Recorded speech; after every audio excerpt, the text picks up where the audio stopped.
Bana, mambo vipi ndugu mtazamaji wa Soka TV HD? Bana, kama ndo kwanza unaungana nasi, nikukumbushe tu bonyeza alama nyekundu iliyoandikwa neno subscribe, lakini pia bonyeza alama ya kengele, utakuwa umetisha kinoma noma update zote kali za town pindi zitakapokuwa zinatoka. Bana, wewe utakuwa wa kwanza kuzipata. Bana, mwaka huu tumesajili vifaa tu na tumejipanga kweli kweli, hatumuogopi yeyote.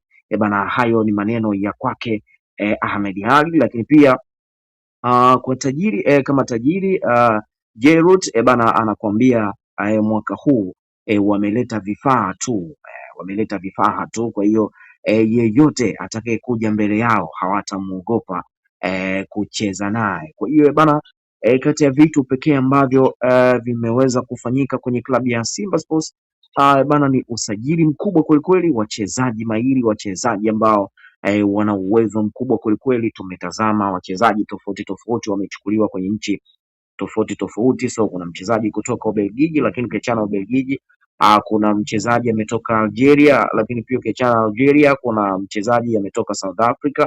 So wachezaji ni wengi kwelikweli ambao wametoka nchi tofauti tofauti, na Ahmed Ally amewaambia kwamba mwaka huu kama walikuwa wanategemea kuiona ile Simba ya zamani, sio Simba hii ambayo watakayoenda kuiona pindi usajili utakapokamilika. So pindi usajili utakapokuja kukamilika, bana, tutajionea vitu vingi sana. So burudani ni kubwa sana ya soka ambayo tutakwenda kuishuhudia kwenye klabu ya Simba Sports, lakini pia ukiachana na burudani hiyo, lakini pia tutatazama wachezaji ambao wenye uwezo wa kipekee.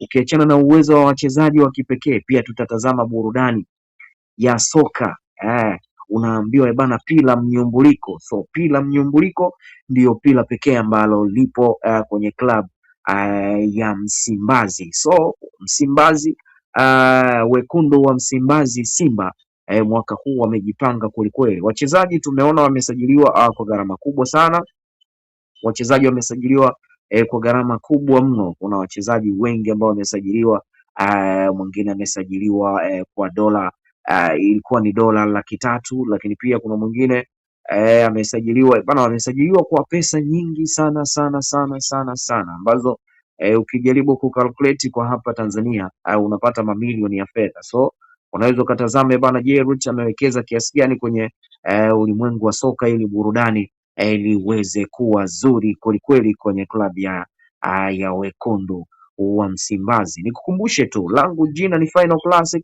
wa hapa Soka TV HD. Bana, mimi ndo mwamba pekee ambaye ninayekuwakilisha kila siku kila saa. Endelea kusubscribe Soka TV HD ili kupata burudani zote.